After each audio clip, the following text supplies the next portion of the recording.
Lululemon and Nike stock seem to be heading in opposite directions in 2025. Nike stock is recovering while Lululemon stock keeps falling down. That being said, investors are looking at these two companies facing significant change in their business models due to the increasing tariffs on the United States trading partners and trying to answer the question which one is the better long-term investment, Lululemon or Nike.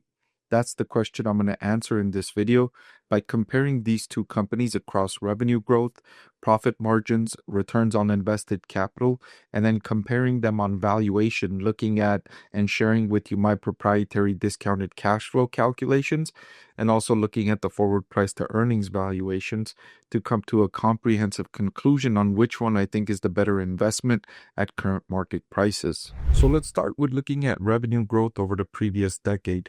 Nike has increased its revenues from 31 billion up to 46 billion in the previous decade, good for a compounded annual growth rate of 4.5%. That's the slowest compounded annual growth rate on record for Nike going back several decades.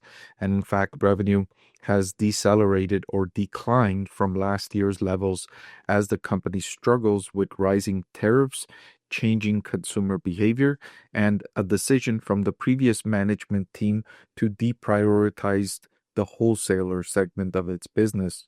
Now the new CEO is coming back in, changing that strategy and building those relationships again with wholesalers, and most famously making that partnership with Amazon, where Nike's products will now be selling on Amazon.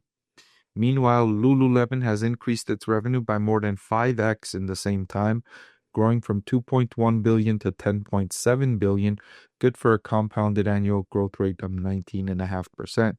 What's more, Lululemon is still in the very early stages of its international expansion and expanding its product category to diversify its customer segments, which were most recently or prior to 2019, a much larger percentage of its sales came from women, and now Lululemon is trying to expand into menswear as well as only women's wear and expanding into new sport categories, competing against companies like Nike.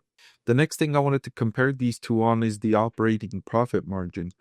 Lululemon in the previous decade has increased its operating profit margin from 17.3% up to 23.4%, while Nike has experienced the opposite, falling from 13.6% down to just 8% in the most recent trailing 12-month period. Click the link below to watch the full video.